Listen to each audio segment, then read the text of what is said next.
Here Jesus Christus, Abba Vader, Heilige Gees, ons wil vir U ongelooflik dankie sê vir U liefde, vir U genade en alles wat U vir ons doen. Here, waar ons op dag 3 is in die skepping, waar ons al laat soveel geleer het, Here, goed as wat ons al van selfsprekend aanvaar het, en wat ons net nooit gedink het aan, dat daar 'n rede is vir dit nie. Die denke wat U in elke liewe vesel van hierdie wêreld ingeweef het, op so 'n integrale manier, dat ons dit baie keer totaal en al mis. Wil ek vir U dankie sê vir wat U vir ons doen, vir ons as 'n gemeente, vir ons as 'n land, vir ons as 'n wêreld. En ek wil vra dat in tye soos hierdie, dat ons weer draai na U toe, Here. Dat ons harte oopmaak en dat ons met oop arms na U toe hardloop. Want ons is die verlore seun. Ons is die een wat hardloop en U is die een wat oop arms vir ons staan en wag. So Here, laat ons terugkom huis toe. Dat ons weer by U kan huis gaan. Want U het reeds vir ons plek voorberei, ons moet net opdaag. So Here, dankie vir dit. Vergeef asseblief ons sondes, nie omdat ons dit verdien nie, Here, maar omdat U dit vir ons gun. Omdat U dit vir ons aan die kruis gegee het. Ons vra dit alles in U grote naam alleen. Jesus se kinders sê, amen. Ons kom maar sit, baie dankie julle. Dag 3, vers 9. Toe het God gesê, laat die waters onder die hemel op een plek bymekaar kom, sodat die droë grond sigbaar word. So het dit gebeur. God het die droë grond aarde genoem, en die waters wat bymekaar gekom het, het hy see genoem. En God het gesien, dit is goed. Vers 11. Toe het God gesê, laat daar uit die aarde groenigheid voorkom, groen plante wat saad gee en vrugtebome op die aarde, wat elkeen na sy aard vrugte dra en waarvan die saad in sy vrug sit. So het dit gebeur. Die aarde het groen plante laat uitspruit, wat elkeen na sy aard saad gegee het. En bome wat vrugte dra met saad daarin, elkeen na sy aard. En God het gesien, dit is goed. Dit het aand geword, en dit het môre geword, en dit was die 3de dag. So ons gaan gou 'n bietjie recap, wat het nou gebeur tot dusver? So as julle kan onthou, dag 1, om dit baie eenvoudig te maak, ons kan nou nie deur alles gaan nie, so die video's is op YouTube ensovoorts, so gaan kyk almal. Eerste dag was maar eintlik waar materie, lig en donker van mekaar geskei is, tyd het begin, en dan gister was atmosfeer, dag 2, atmosfeer en water. Ek weet nie van julle af nie, maar die eerste keer toe ek half water en atmosfeer, toe ek dit voorberei, dit voel vir my na so 'n half 'n afgeskepe dag.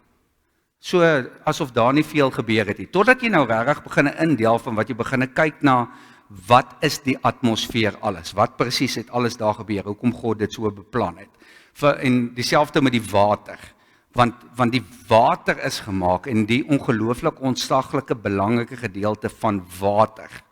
So met ander woorde, in dag 2 daar eintlik baie min goeders gebeur en maar wat gebeur het en dis die belangrike gedeelte is ek wil die boublokke se struktuur van die heelal is geweef.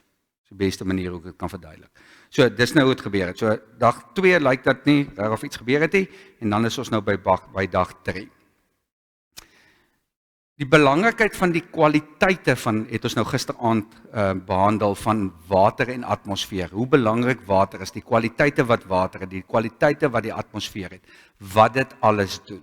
So ons gaan nou 'n bietjie daarop indeel. Nou gaan julle agterkom hoe oneindig belangrik is dit eintlik wat op dag 2 gebeur het. Want dag 2 is so, amper so 'n afgeskepe dag, wat nie werklik is nie, want daar's 'n klomp voorbereiding gedoen vir dit. Baie goeie voorbeeld van dit is in China is daar 'n tipe van 'n bamboes wat groei. En dit word geplant en vir 'n jaar lank gebeur daar niks. Vir 'n jaar lank gebeur daar absoluut niks. En dis asof dit oornag dan groei daai ding 30 meter in die lug op.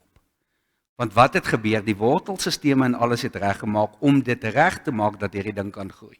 So dis amper nou, om dit nou baie eenvoudig te verduidelik. Dis wat gebeur het op dag 2. Daar's 'n ongelooflike klomp voorbereiding getref om dag 3, 4, 5 en 6 nou vorentoe te dryf. Right.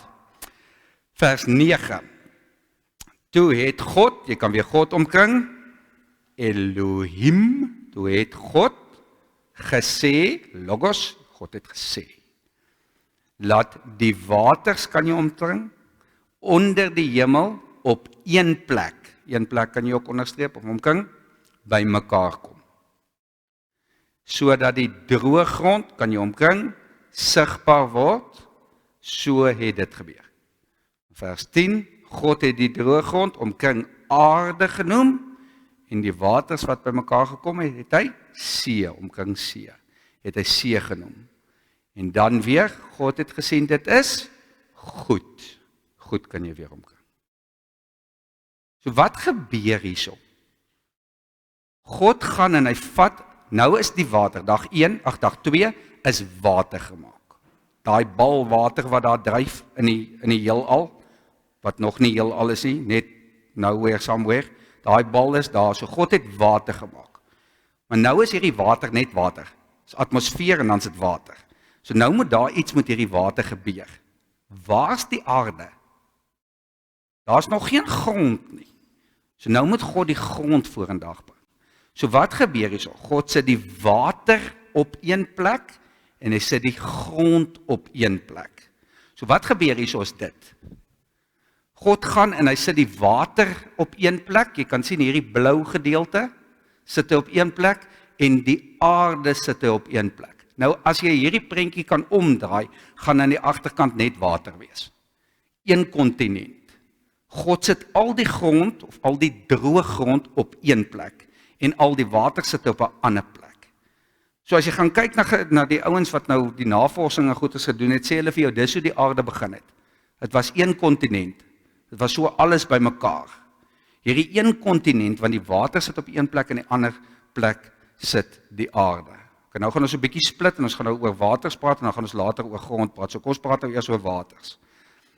Water is gedeel op dag 2. Water word nou nog verder verdeel. Dag 2 het God gegaan en gesê, ons sit onder water en bo water. Bo water atmosfeer, onder water hierdie bal.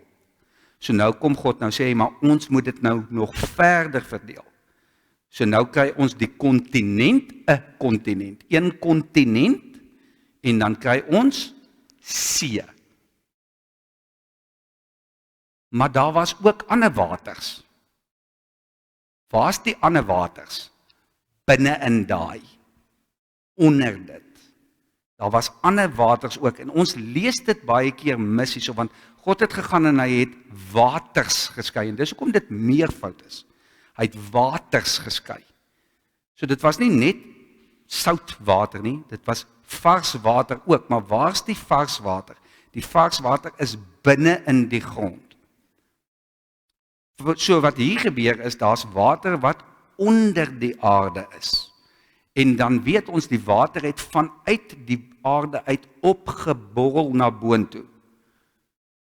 So met ander woorde, hierdie water wat van onder af uit die aarde uit opgeborrel het, die 33 vertaling sê, dit was soos wasem wat uitgekom het. Of soos, ek wil amper sê, daai, as jy bo op water partykeer sien vroegoggend, dan is dit so 'n mistigheid wat hardop, dis dit. So dit het van onder af opgeborrel, hierdie vars water. Hoekom? Mense en diere kan nie seewater drink nie. God is besig om voor te berei vir wat kom in dag 4, onthou julle. So en in dag 5 en dag 6. So nou moet hy begin voorberei vir dit. En een van die goeders is lewe.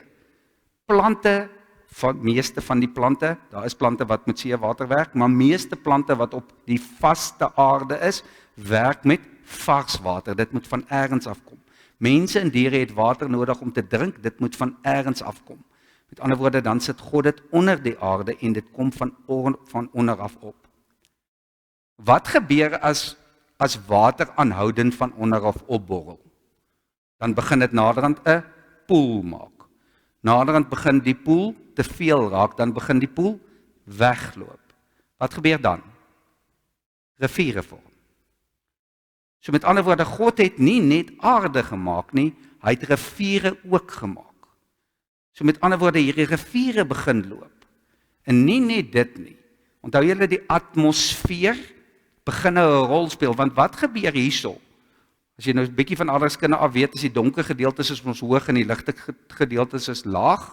Is ons reg nou, Jakob? So met ander woorde, wat gebeur? Hierso is 'n klomp berge.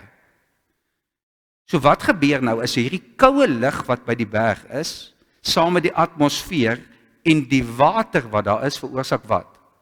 Sneeu. Sneeu wat op die toppe van die berge begin versamel. Wat gebeur as dit warmer raak? Die sneeu loop af. Die sneeu vorm watervalle. Die watervalle vorm riviere. Ewe skielik gee God die aarde die opdrag van maak vars water. God het die aarde klaar in werking gesit. Hy het klaar die seewater gemaak.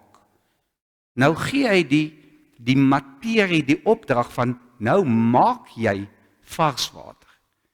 Hy stuur dit van onder af op, dit borrel op van onder af, kondensasie vind plaas, sneeu vorm, op 'n stadium word die sneeu water, en dan met ander woorde, word die water riviere. Wat is die ander ding wat kondensasie nog veroorsaak? Reën. Is dit nie? Hierso is die kikker. Dit reën nie op aarde nie. Dit reën eers in Genesis 9 op aarde. Dit reën nooit op aarde nie. Al die vars water wat die mense kry hulle uit riviere uit of van onder af. Geen reën het geval nie. Nou ek het vandag weer sit en werk en dit ek sê nou vir dik. Ek het vandag weer sit en werk en dit so daar het nou 'n klomp nuwe goeders bygekom. Skus vir hierdie. Skryf asseblief uit jou boekie Genesis 2 vers 5 tot 6. Ek gaan dit nou opsit, maar skryf net so lankie skrifverwysings. Genesis 2 vers 5 tot 6. En dan Genesis 2 vers 10. En dan Genesis 9 vers 14 tot 15. 2 vers 5 en 6. 2 vers 10. Genesis 9 vers 14 en 15. Right, Genesis 2 vers 5 en 6. Die Here het dit nog nie op die aarde laat reën nie. Hier staan dit in die Bybel, ek sê dit net met duim uit. Laat reën nie, en daar was nog nie 'n mens om die grond te bewerk nie. Onthou julle, wat het ons gesê, hoekom is Genesis 2 en 3 daar? Om vir ons te verduidelik wat gebeur in Genesis 1, maar vanaf dag 6. Met ander woorde, hierdie is die vervolgverhaal wat in Genesis 1 gebeur. So nou begin die skrywer al hierdie goeders uitbrei om vir ons presies te verduidelik, want daar's baie kort inligting gegee in Genesis 1 en nou skryf hy vir ons meer volle verhale. So met ander woorde, daar was nog geen grond om te bewerk nie, want daar was nog nie mense gewees nie. Ekskuus, daar was nog nie mense om die grond te bewerk nie. Daar het waters uit die aarde uit opgekom, opgeborrel, opgestyg en al die grond nat gemaak. Nou gee die aarde vir die grond vars water. So die habitat word nou reggemaak sodat wat volgende kan gebeur, kan groei daarin. Maar daar's nog niks wat nou op die oomblik groei nie. Ons kry nou net eers die voedingswaarde van dit. So God berei nou die tuin soort van, of die aarde berei hy nou voor. En dan Genesis 2 vers 10. Daar het 'n rivier in Eden ontspring om die tuin nat te maak. En van daar af het dit verdeel en 4 riviere geword. Met ander woorde, buiten die reën wat nou, buiten die sneeu wat nou kondenseer, wat gesmelt het en dan riviere vorm, het God self in Genesis 2 ook gegaan en hy het 'n rivier gemaak en die rivier het gesplit in 4 verskillende gedeeltes af, want hy het die aarde gemaak en dan het hy op die aarde 'n spesifieke plek gemaak genaamd Eden. En van Eden af het die riviere uitgeloop en dan het dit na die res van die wêreld toe gegaan, of na die res van die kontinent toe gegaan.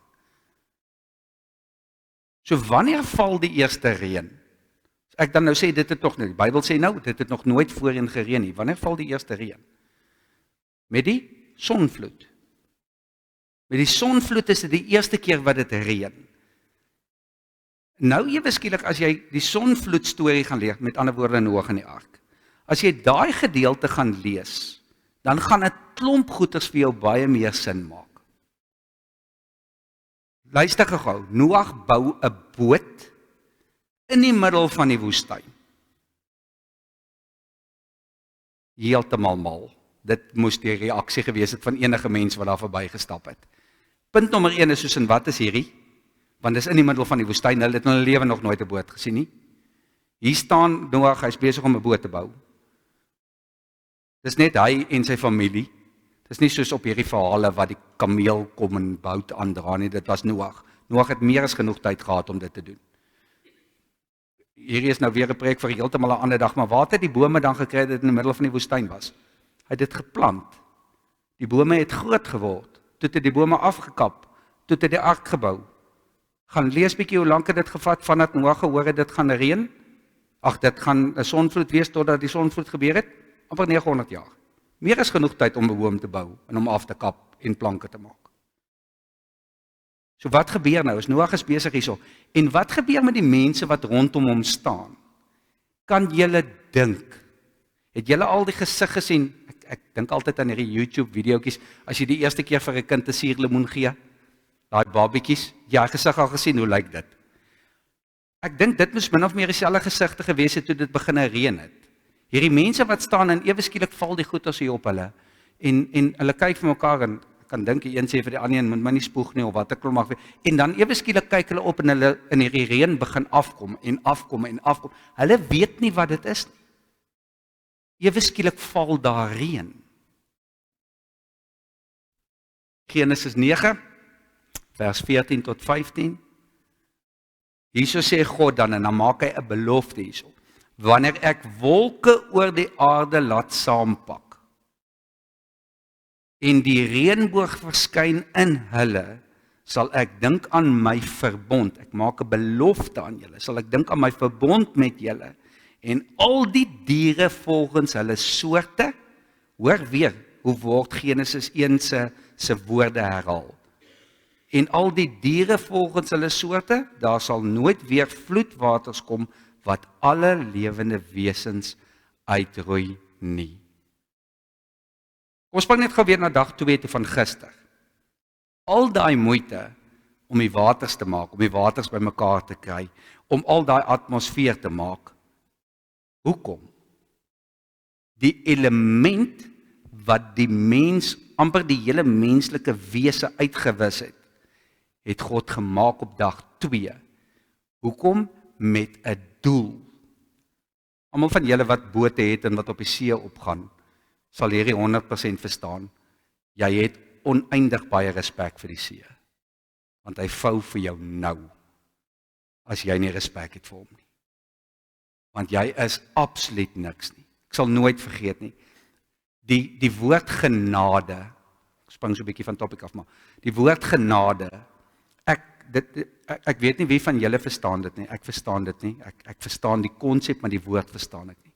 En ek het lank gesukkel met dit, en soos God verduidelik vir my genade, en ek sal dit nooit vergeet, ek het eendag gery so teen 'n berg, pas op, kan nie onthou waar het was nie, en ek so regs van my gekyk, en toe sit hierdie wolke wat so oor die see is, en dit reën so, en tussen die wolke was daar so 'n stuk gewees wat die son so deur geskyn het. En die son het deur dit geskyn en op daai kol waar die son op die see geskyn het, was daar 'n bootjie wat so klein was.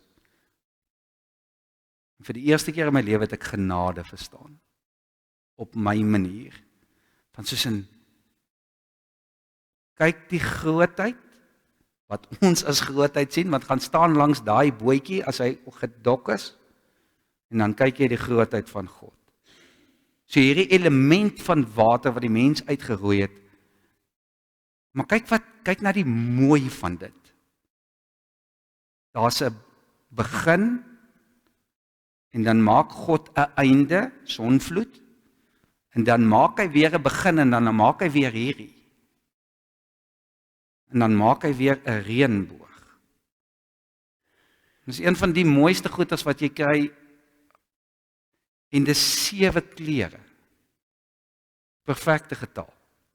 Dis hierdie 7 kleure wat uitgestal word elke nou en dan. En elke keer as ek dit sien, ek weet nie van jou af nie, maar as mense 'n reënboog sien, dis asof jy net jou liggaam forceer jou net om daai half sekond net te stop.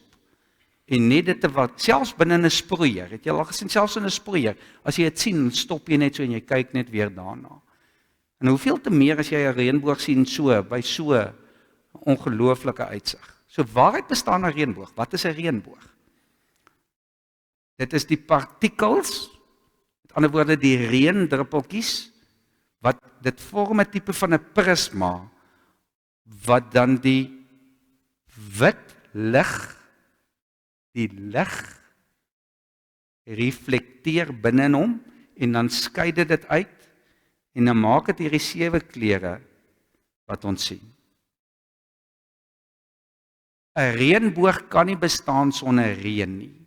Daar is nie 'n reënboog sonder reën nie. So met ander woorde, God sê vir ons, al het ek hierdie ongelooflike klomp reën gestuur, wys ek vir jou met die reën dat ek nooit weer so baie reën sal stuur nie. My belofte is in die ding wat al hierdie verwoesting veroorsaak het, sit ek my belofte. Ek gaan vir jou 'n vraag vra. Wat van as die enigste een wat jou gebrokenheid kan regmaak, die een is wat die een is wat jou gemaak het?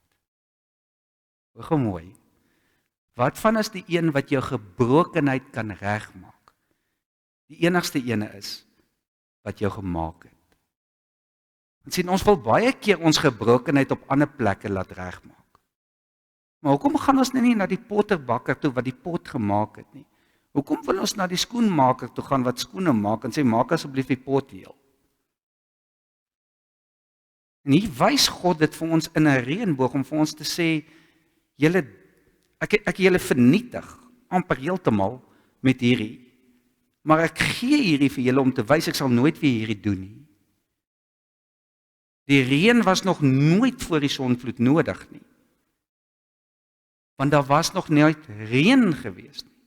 So daar was nog nooit 'n reënboog gewees nie, want die reënboog was nie nodig nie, want dit was nie nodig vir God om 'n belofte te gee nie. So God gee nou die belofte, en hy bewys die belofte deur die reënboog. En dis hoekom ons nou vir die eerste keer 'n reënboog het. Hier's net so 'n bietjie interessante feit oor 'n reënboog. Geen persoon sien 'n reënboog dieselfde nie. Geen persoon nie. Elke persoon sien 'n reënboog anders. En die maklikste manier om dit vir my jou te verduidelik is, geen vuur is ooit dieselfde nie. Maak nie saak hoeveel keer jy hom afneem nie, geen vuur is ooit dieselfde nie. Dit is dieselfde met 'n reënboog. Want 'n reënboog maak nie saak hoe jy staan nie. As jy direk langs my staan, sien ons dit van 'n verskillende hoogte af, verskillende angle, verskillende diepte, daar's almekaar 'n verskil. So jou reënboog en my reënboog lyk altyd verskillend. 'n Reënboog is altyd voor jou. Dit klink nou half eenvoudig, maar hierso is die punt. Jy kan nooit aan die ander kant van 'n reënboog kom nie. As jy die reënboog daar sien, en maak nie saak hoe vinnig jy ry nie, jy kan nooit verby hom kom dat hy agter jou kom. Want hy's altyd voor jou. 'n Reënboog het geen begin of einde nie. Die enigste ding wat in die pad is van daai reënboog om 'n volle sirkel te maak is die aarde. As jy die aarde wegvat daarso en jy los die water daar, is 'n reënboog presies 'n sweer. Presies in die ronde. Geen begin of einde nie.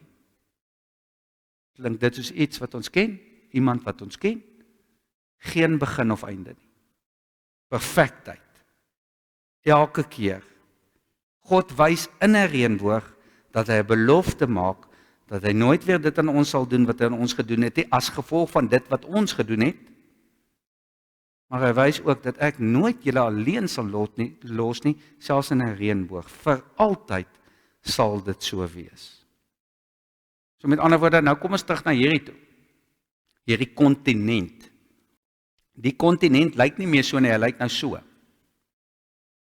Waar kom dit vandaan? Die vloed. Die sonvloed het veroorsaak met al daai water, dat die kontinente begin uitmekaar uitdryf uit. En ewe skielik is 'n kontinent 'n klomp verskillende kontinente. Ewe skielik is dit klomp nuwe goeters, wat nie voorheen daar was nie. Hierdie legkaart, jy kan gaan kyk, en die wetenskaplike sê, jy kan blykbaar die aarde se stukke so bymekaar sit, en dit lyk soos 'n legkaartstuk. Daar's 'n paar stukke wat nou weg is, wat seker gesink het intussen, wat jy bymekaar kan pas, en dan maak dit weer een kontinent. Wanneer het dit gebeur? Dit het hier gebeur. En ek gaan julle minds blaas met Noag en die ark bietjie later. Goed, as wat ons nog altyd gedink het, ons weet, gaan ek vir julle wys, dit is nie soos wat jy gedink het dit was nie, maar ons gaan daarby kom. So dag 3, met ander woorde, maak God die spasie gereed vir wat? Kos en verblyf. So God maak hierdie wat hy nou tot dusver bymekaar gemaak het. See daai kant toe gedruk, water soontoe gedruk, noem dit nou maar so. Soutwater soontoe, vars water soontoe, land soontoe. So nou maak hy hierdie spasie gereed vir kos en verblyf. Want hy weet nou, hier gaan hy met 'n paar goeder sit. Hy gaan met plante sit, en dan sê dit vir ons. Hy gee plante vir wat kos gaan verskaf vir die diere, en hy gaan 'n plek maak vir die mens om op te bly. So is 2 spesifieke goed wat gebeur. God berei 'n waterreservoir voor, die see en die riviere onder die aarde. En dan berei hy, ek wil amper sê, landbougrond voor, landgrond berei hy voor, en hy berei oppervlakte voor. Ons sien dit baie keer net as aarde, maar alles was nie net aarde, daar's 'n klomp verskillende, soos wat ons gepraat het van die water, daar's 'n klomp verskillende droë stukke aarde, wat vir verskillende goedes gebruik word. Want hier is die gedeelte wat ons baie keer vergeet. Die grond wat onder, of die aarde wat onder water is, het 'n doel, maar dit kan nie doen wat die grond doen wat bo die water is nie. En die water wat in die lug is, kan nie doen wat die water doen wat op die grond is nie. So die grond het 'n spesifieke doel onder die aarde, en bo die aarde, en onder die see, en bo die see, onder die riviere, en bo die riviere. So het die water 'n spesifieke doel onder die see, en bo die see, en bo in die lug. Want word die water op die aarde word dan ook op spesifieke plekke heen gestuur. Vars water gaan onder die aarde in, seewater gaan na 'n sekere plek toe, soutwater op 'n sekere plek versamel. So daai woord water hierso wys ons weer, onthou julle weer, Tehom, dit wys weer terug na daai gedeelte toe, maar nou neem dit 'n fisiese konsep aan. Nou is dit 'n fisiese ding, waar dit voorheen 'n ding was van 'n niksheid, 'n diep niksheid, nou is dit 'n fisiese ding. Wat interessant is, in hierdie gedeelte het my die mekaar gemaak. Die nuwe aarde, onthou julle in Openbaring 21:22, Genesis 1 en 2, gelyk met mekaar, of spieelbeelde van mekaar. Die nuwe aarde, hierdie aarde gaan vergaan, God gaan dit tot niet maak, hy gaan vir ons 'n nuwe aarde gee. Hierso is die gedeelte, as jy kyk aan die linkerkant van jou boekie, by die skrifgedeelte is, nou het ek weer daarom het ingesit, Openbaring 21 vers 1, toe het ek 'n nuwe hemel en 'n nuwe aarde gesien. Die eerste hemel en die eerste aarde het verdwyn, hier waar ons nou is weg. En die see het nie meer bestaan nie. God vat die see weg by die nuwe aarde. Daar is nie meer see nie. Gelukkig staan daar niks van riviere nie. So hy vat die see weg. Hoekom? Hoekom sal God dan, wat my vraag is dan is, as God dan in die nuwe hemel en die nuwe aarde nie 'n see gaan maak nie, hoekom maak hy op hierdie aarde 'n see? Sal die logiese vraag is, dink ek. Psalm 104, vers 5 en 6, weer op jou boekie. Hy het die aarde gegrond op sy grondveste. Net gou, stop net gou daar, dat ek dit net verduidelik. Die oudtydse mense het geglo dat die aarde is soos 'n plat skyf. Jy sal sien op tekeninge teken hulle dit so. Die aarde is 'n plat skyf gewees wat rond is, en dan was die aarde so gewees, en dis die pilare waar daar, hy's gegrondves op die pilare, dit beteken hulle het geglo, God het sulke pilare gesit, wat afgegaan het, en dan die skuif daarop gestaan. Met ander woorde, dis hoe hy gehang het. En dan sal jy baie keer sien, die tekeninge wys hoe die water so afval aan die einde toe. Nou gaan ons bietjie rondspring. Jona, God het vir hom gesê, gaan, waartoe? Nineve. Waartoe gaan hy? Tarsis. Hulle het geglo daai tyd, né? Soos kom ons sê, ek gaan nou die aarde wat so plat is, gaan ek nou so reg opdraai. Hulle het geglo Tarsis sit hier. Net voordat jy afval van die aarde af is, dis wat Tarsis is. So Jona vlug so ver as wat hy kan van God af. Hy vlug Tarsis toe. Want hy weet, as hy verder as Tarsis gaan, dan val hy van die einde van die aarde af. So hy vlug so ver as wat hy kan, en dan gehaal God om daar, dat sê vir my, jy kom nie weg van my af nie. En dan kom ons terug na dag 3 toe. Julle gaan nou sien, hoe pas Jona in by dag 3.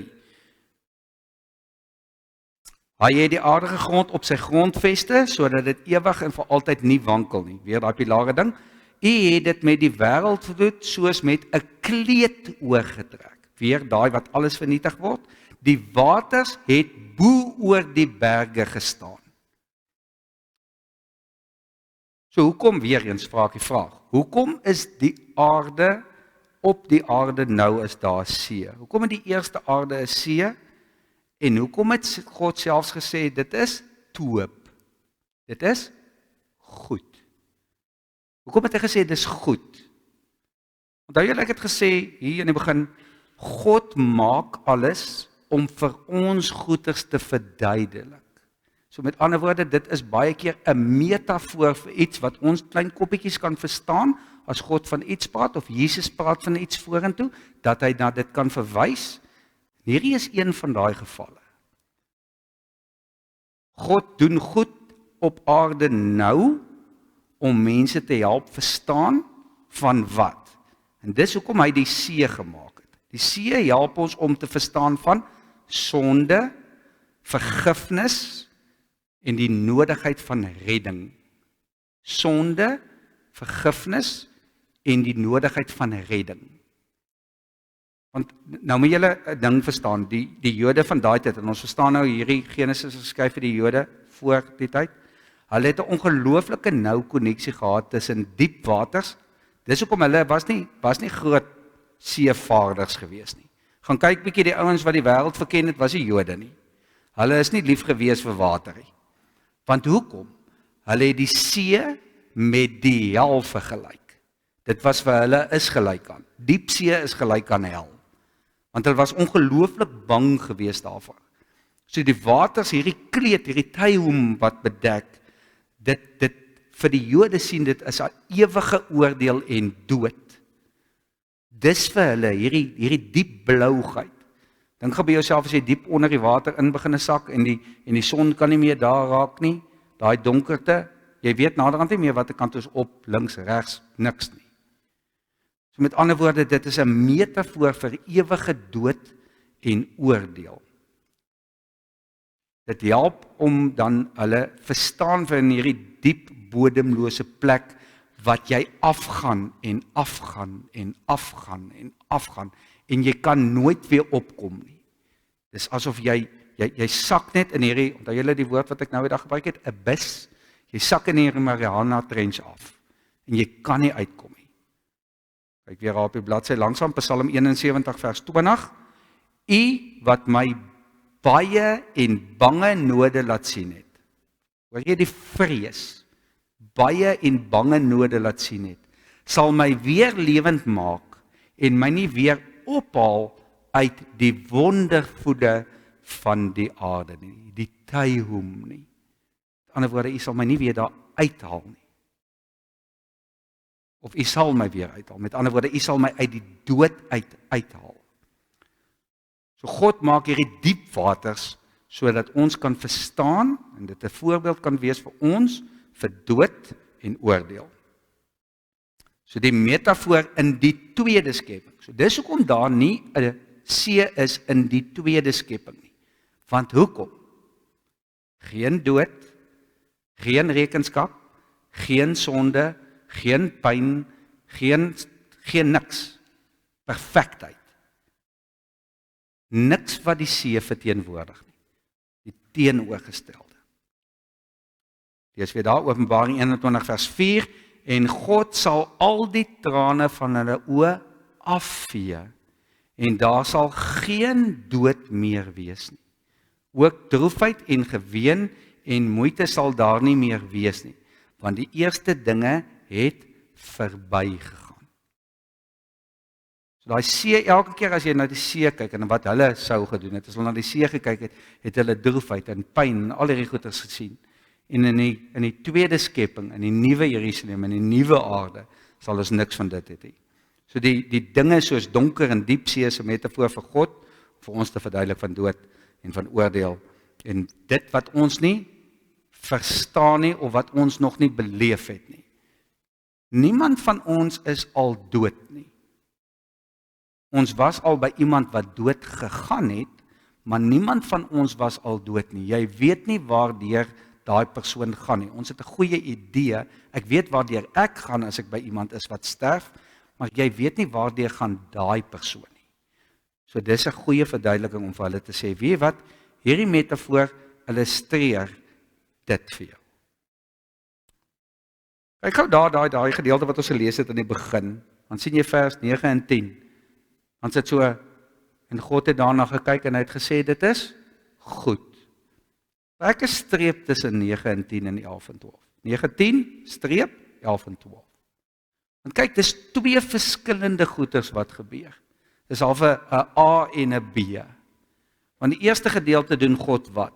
Hy maak, eenvoudige terme nou, maar hy maak land en see. Nou het hy dit klaar gedoen. Dis so half asof God terugstaan en kyk na dit en dan sê hy, dit is toop. Dit is goed. So hy het nou die eerste gedeelte afgehandel. So die eerste hoofstuk of die eerste gedeelte van die film het nou afgespeel. En dan sê God, maar ek is nou nog nie klaar nie, nou gaan ek nog iets doen. En dan kom ons by die volgende vers. Vers 11. Toe het God gesê, laat daar uit die aarde groenigheid voorkom. Groen plante wat saad gee en vrugtebome op die aarde. Wat elkeen, dan kan jy skryf, onderstreep jy daar, na sy aard vrugte dra. En waarvan die saad in sy vrug sit. So het dit gebeur. Die aarde het groen plante laat uitsprei, wat elkeen weer na sy aard saad gee. En die bome wat vrugte dra met saad daarin, elkeen na sy aard. En God het gesien dit is toop. God het gesien dit is goed. Dit het aand geword, dit het oggend geword, en dit was die derde dag. So met ander woorde, wat gebeur nou hierso by vers, of by die B gedeelte? Die aarde, vers 12, die aarde het groen plante laat uitsprei, na sy aard, bome wat vrugte dra met saad daarin, na sy aard. Nou, ons gaan bietjie later gaan ons sien, hoekom maak God die verskil tussen, hoekom sou hy nie net gesê het, want wat is die versamelnaam vir dit? God het plante groei gemaak. Ons makliker as om al hierdie goeders nou elkeen individueel te lys. God het plante gemaak na sy soort. Dan het hy bome gemaak met vrugte na sy soort. Hoor jy, hy split dit. Dis nie net die ene en nie die ander ene nie. Daar's 'n doel vir dit. Dag 5. Dag 6. Kom ons by dit. So as 'n rede hoekom hy dit split. Maar hy het dit gemaak en hier is die belangrike gedeelte, na sy aard. Dis wat ons nou 'n bietjie verder gaan vat. Hoekom sê hy na sy aard? Goeie bome dra goeie vrugte. Slegte bome dra slegte vrugte. Wat hoor ons nie hierso nie? Die bome en plante van daardie skepping het anders te gelyk as die bome en plante wat ons vandag het. Hoe weet ek dit? Daar was geen dorings nie. Daar was geen giftige plante gewees nie. Daar was niks verkeerd gewees nie. Wanneer kom dit? Sondeval. Ewe skielik is daar dussels en dorings. Nou is daar niks. Enige iets kon jy na toe gestap het en jy kon dit gepluk het en geëet het. Want dit was toop. Alles was toop. Nergens hoef jy bekommerd te gewees het, sê nou maar ek maak pap en ek meng dit met 'n salonsroostak, of ek dit gaan maak nie, want niks was giftig nie. God het dit so gemaak. Alles was, en dis hoekom dit so belangrik is wat ek elke keer sê, onthou die woord toop. God sê elke keer, dit is goed. Niks wat hy maak is sleg nie. God het baie verskillende goeders gemaak. Elkeen na sy aard of na sy soort. So dit beteken uit daai aardheid tot 'n sekere mate kan die plante en diere verander. Tot 'n sekere mate. Nie so nie, in lyn met dit. Met ander woorde, evolusie kan plaasvind. Luister wat ek sê, evolusie. Nie evolusionisme nie. Daar's 'n groot verskil tussen die twee. Evolusie vind plaas, nie evolusionisme nie. Evolusionisme is Darwinism en Big Bang Theory en daai tipe goeders. Wat beteken dit? Ek het ontstaan, ek dink 'n paravis is dit wat hulle, of 'n vis of 'n something. Dis waar evolusionisme vandaan kom. Uit dit uit het dit geword en toe word dit en op 'n stadium was ons 'n aap geweest en onthou julle, party van ons kinders tree nog so op, maar dan het jy sy hom gevang en sy stert afgekap en nou het hy jou kind geword, onthou julle, my ma het dit vir my vertel. So ergens langs die pad was ek 'n aap geweest. Dis wat evolusionisme sê. Dis nie dit nie.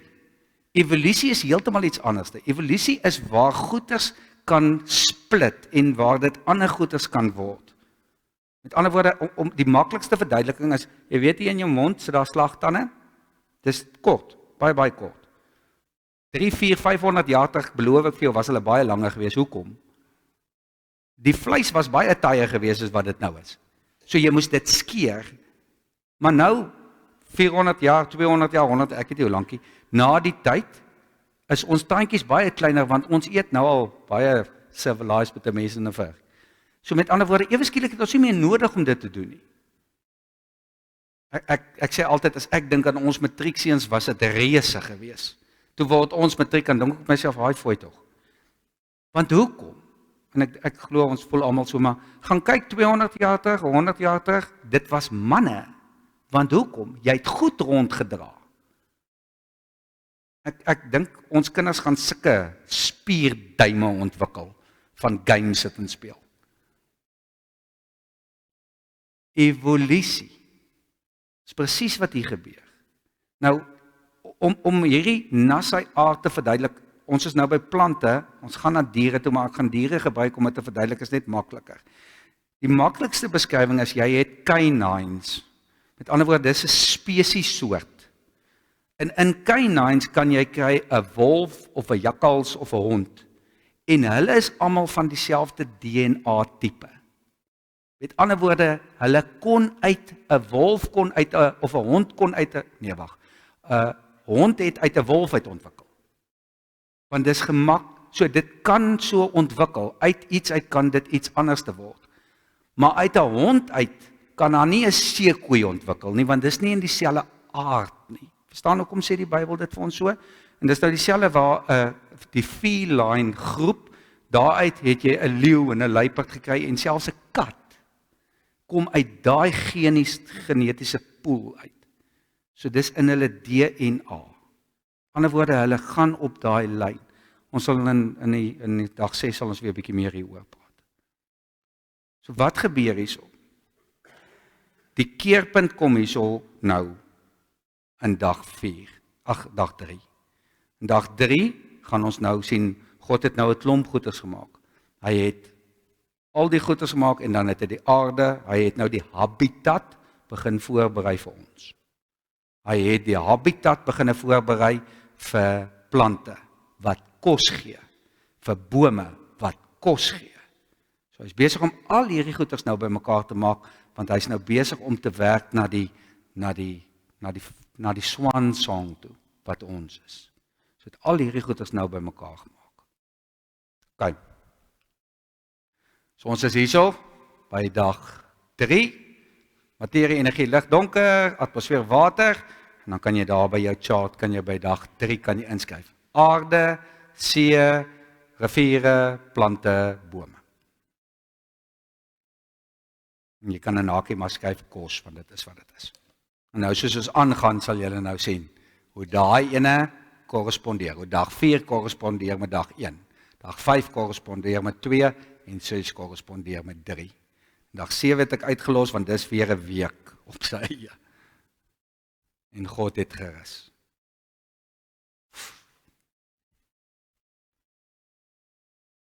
Right, kom ons sluit die oë. Here Jesus Christus, Abba Vader, Heilige Gees, ons wil vir U dankie sê dat ons weer net kan hoor hoe U hierdie goeders net aan mekaar sit op 'n wonderbaarlike manier wat ons eenvoudig net nie verstaan nie.